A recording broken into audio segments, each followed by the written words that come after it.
From animal sacrifices to human sacrifices, our first haunted Missouri location definitely doesn't sit right with me. Story has it that back in the early 1900s, they used to hang escaped slaves from underneath the Enoch's Bridge in New Haven, Missouri. If you wait until the dead of night, you can see their eyes glowing as their swaying bodies watch you. Rumor has it that a little boy fell through the bridge and drowned in the water below.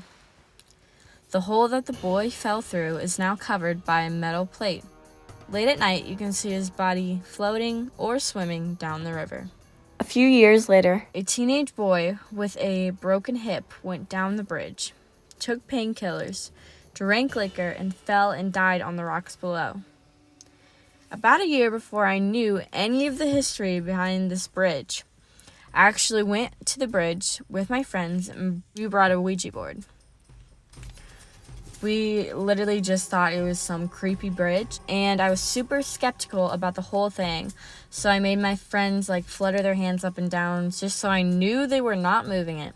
And I kid you not, spelled out the words Z-O-Z-O.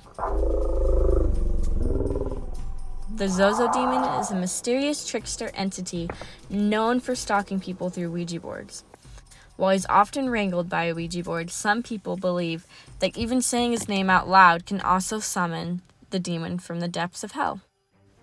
So, after we made contact with the Zozo demon, lightning struck.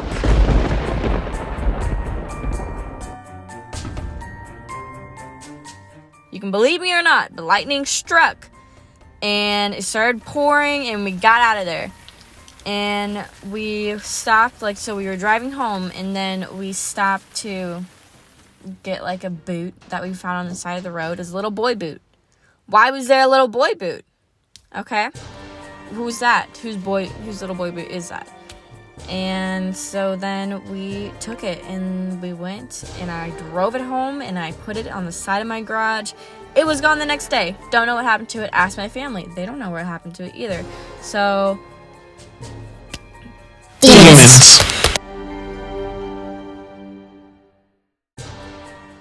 Our second story is from the Lemp Mansion in St. Louis, Missouri.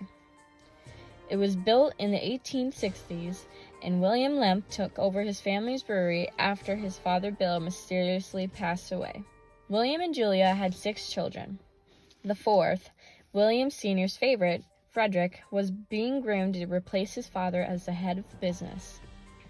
Unbeknownst to the family, Frederick had a significant health problem that would soon lead to his death in 1901 of heart failure. The family took the death of the 28-year-old hard, especially Frederick's father. William Lemp mourned deeply for 3 years. A close friend of William, Frederick, passed away. After a month after past death, William Lemp committed suicide with a shotgun. One of William's sons, Billy, took over the family business. Billy was not a good man.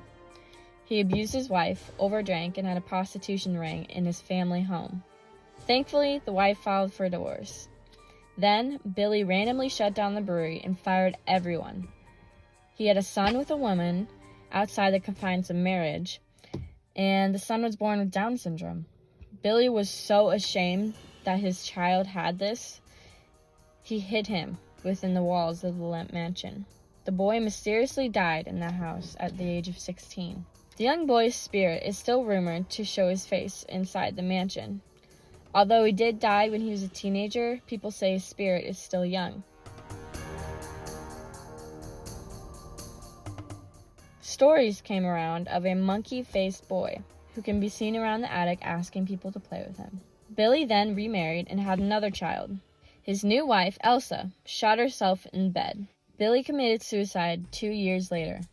Charles Lemp, the third son of William Sr., moved into the Lemp Mansion in 1929, 7 years after his brother's suicide.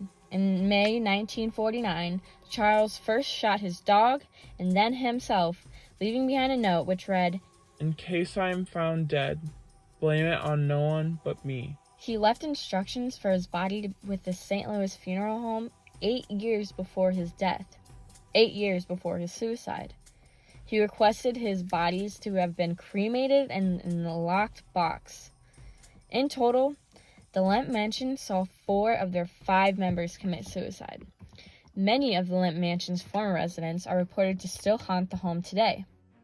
From Billy's ill-begotten son to William Sr., only 2 of the William Lemp's children lived full lives. Louis Lemp died of natural causes in 1931. Edwin lived to be 90, passing away in 1970. Edwin's final dying request was for his caretaker to destroy every family heirloom in the family's art collection.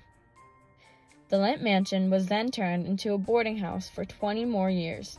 During those 20 years, tragic deaths continued to follow with seemingly no explanations. The Lemp family members will forever haunt whoever dares to enter the family home for eternity.